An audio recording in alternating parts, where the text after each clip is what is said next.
Well, today we're covering step 6 on the road to recovery. So if you're dealing with an addiction, we hope that you'll talk through this topic with your group or mentor. And I'm in the studio again with Pastor Eric.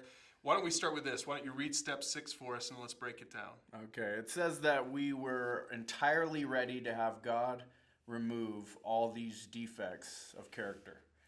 Okay, so there's a temptation, isn't there, for people at this point in their recovery process to probably stop working the steps. Mm-hmm. Right? Yeah, up until this point, I mean, we've worked on a lot of hard stuff, and there's this temptation to take a break or start to coast and say, I've got this figured out now, but really we're still trying to unpack, and if we look back to step 5 with sharing our inventory, now we're getting to this point where we want to become willing and ready for God to change us, to look at a new way of living life. Yeah, and that's really what you say in your first point. You say trusting Jesus should now start to change the way that we view our old behaviors, right? So there's this tension between the old and the new. Talk about that. Well, yeah, first of all, I mean, yeah, if we go back to step 3, we talk about that surrender attitude that we have to have, and that's going to play out in the rest of the steps. Mm-hmm.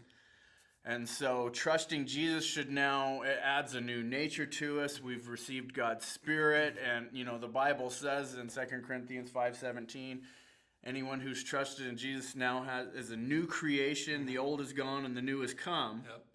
And so what that means for us is that through forgiveness and through a relationship with Christ, we have this new way to view life, to look at life, and to look at our old behaviors. Mm-hmm. So. And of course, this is for people who have trusted in Jesus. So if you're watching this and you haven't yet trusted in Jesus for salvation, make sure to talk about that. Make sure to do that, because without that,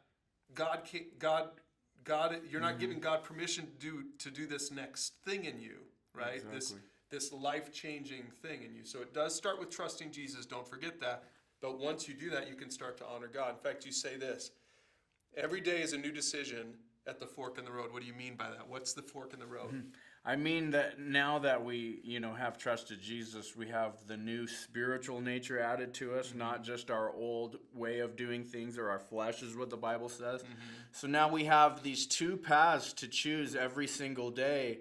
Which way am I going to follow? Before we were just stuck in bondage and we could only go one way. But now through Christ we have this new way, this greater way, the victorious way that we have to choose to walk every day. We've got to choose to start to build that spiritual discipline in walking by the Spirit. Yeah, and Paul talks about this in Galatians 5. Let's take a look at that together real quick. It says, "But I say, walk by the Spirit, and you will not gratify the desires of the flesh.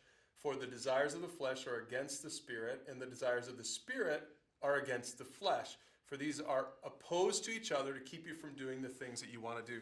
Eric, this is such a great passage for anyone, but especially for someone who's coming out of an addiction, because probably more than anyone, they know that battle between what Paul calls the spirit and the flesh, right? Mm-hmm. Yeah, and what I've heard from great mentors that I've had is walking by the Spirit. It can sound kind of mystical or something, yeah, right. But really it's you're developing these habits and disciplines that are good versus the disciplines and habits that are bad. And so for us, practically, that means that we want to get to this point where we're willing to start trying new things and doing new things. And I think that's our next point, right? Well, yeah, so walk us through that.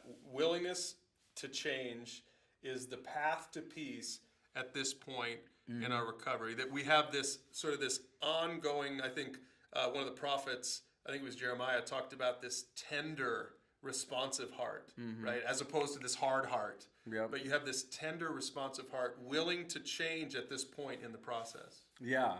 And so practically what that meant for me in my own life, and what we're proposing, is that if you're a Christian, you would start to follow the things that help you grow that spiritual muscle, so to speak. I remember seeing a great illustration of it's like, you're lifting a smaller weight, and as you keep going to church and finding groups and meeting with your mentor, reading and praying these things, eventually you've got a bigger weight in your hand, and it's that muscle that's getting stronger and stronger.